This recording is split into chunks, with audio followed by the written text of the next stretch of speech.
All right, so in this section, it talks about the Boston Tea Party. After the Boston Massacre, that was in the last issue? Yes or no? Yes. After the Boston Massacre, British leaders realized that something must be done to calm down the colonists. So they were trying to really get the colonists to be like, get together, get it together, stop fighting, let's all be one. So the Parliament decided to repeal, which means cancel. See, it says repeal or cancel, so that cancel means repeal. All of the unpopular taxes the colonists had to pay, except one. They wanted to show the colonists they were still in control, so they kept the tax on the tea, which is what everybody drank back then. They didn't drink coffee like now. It would be like a tax on coffee now. Can you imagine Starbucks having a tax that's just for them, that was much more expensive than anything else we had to pay? Yeah, we would not be happy, would we? That would not be fair. So they left that one on there just to show these colonists that they were in control.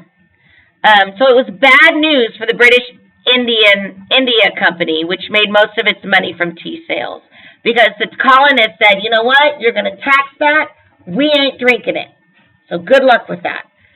And so that company lost a lot of money. To save the company, because that was something the Parliament wanted to do, they passed the Tea Act. This act made it nearly impossible for colonists to buy tea from any other company, because they were going to go to other places to buy tea. It's like if ATV put a tax on something, would we go there and buy it, or would we go to Walmart where it's much cheaper? We go to Walmart. Well, then the government over there, Parliament, decided to say, wait a second. Since you're buying it over there, we're now going to put a tax on them in order for you to buy it from them. So then there was no place to buy it from, right? So then the colonists got even angrier. So they're very, very angry. So the colonists decided to protest, which means to speak out against, which is something that our country does a lot of now. The law. They wanted to speak out against, say they didn't like it. On the night of December 16th, 1773, Samuel Adams led a group of men dressed as American Indians. So they got themselves dressed like an American Indian, right? So they're maybe less conspicuous on what's happening. They stormed 3 ships sitting in the Boston Harbor. The men dumped 342 crates of tea into the harbor. The tea was ruined, which caused the British East India Company to lose a large amount of money. So not only were they not buying it, but then they went and said, you know what, we're going to ruin this. The colonists called the event the Boston Tea Party. People in England were shocked at the colonists' behavior, and King George was very angry. Parliament began to think of a way to punish the colonists for dumping the tea. So now, there's consequences to everyone's actions, right? They go to the ship, they push it into the harbor, they ruin the tea. Now government, who's in charge, says, you know what? There's consequences. So the Intolerable Acts. So they wanted to punish the colonists and keep them under control. So they got the Intolerable Acts. They called harsh new laws, intolerable means unacceptable. See that? So they're unacceptable acts. The British closed Boston Harbor in March 1774. Ships could not enter or leave Boston until the colonists agreed to pay for the tea that was destroyed. So they flat out said, you know what? No one's coming in, no one's coming out till you pay for what y'all did. You need to refund the money. They had a hard time paying for their homes and food. People in the other colonies agreed to help the people of Boston. Many of them sent money, food, and supplies to the city. So other colonies, other than this one, other colonies helped them out by giving them food and money and things like that. No, there's other colonies. Other colonies live with them. It's like other cities. It's like another city gave them stuff.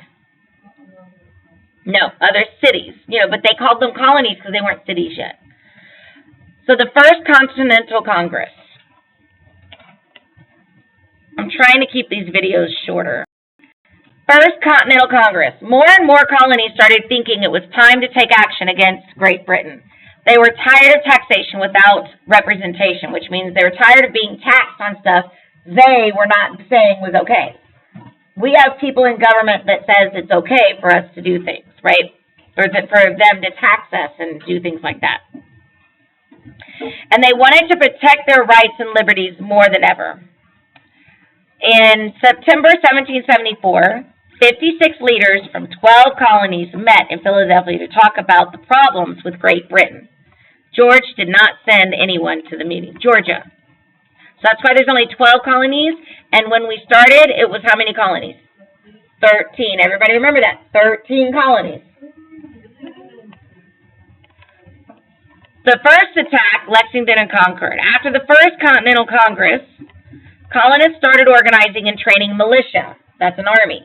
These small armies of ordinary citizens were ready to take on British if they attacked. Just after midnight on April 19, 1775, British soldiers marched from Boston to Lexington and Concord in Massachusetts.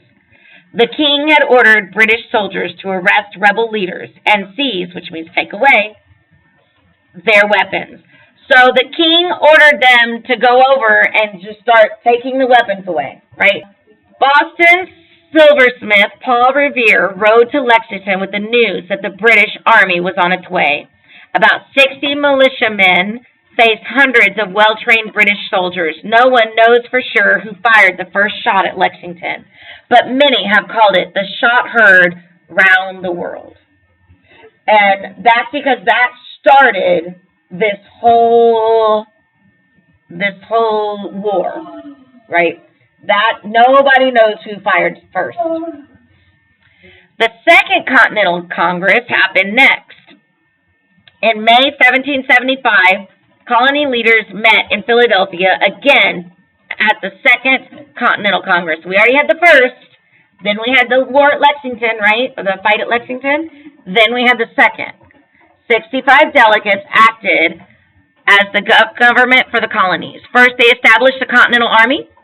Congress chose George Washington to lead the new army because he was an experienced soldier and a strong leader. George Washington first was the leader of the army. The most difficult decision was whether or not to declare independence from Great Britain. Some patriots like John and Samuel Adams were ready for a fight. Most delegates, though, were still loyal to King George. They hoped the colonies would make peace with Great Britain. So there were some that were like, I don't see any way of this getting better. And then there's some that were like, well, maybe we can make this better. Maybe we can still work on it. Common sense. Thomas Paine only lived in the colonies a short time before he knew that freedom from Great Britain was best for America. In January 1776, he wrote a booklet called Common Sense. In it, he argued that America should rule itself and show the world a better form of government. He said independence was not only the people's right, but also their choice, their only choice. People everywhere were reading it and starting to lean toward declaring independence. In just a few months, Paine convinced many people that independence may be the only answer. So what's important about this paragraph right here is that there were many people who didn't want to fight. Thomas Paine wrote Common Sense, and everybody read it and said, maybe we do. Maybe this is something we need to do.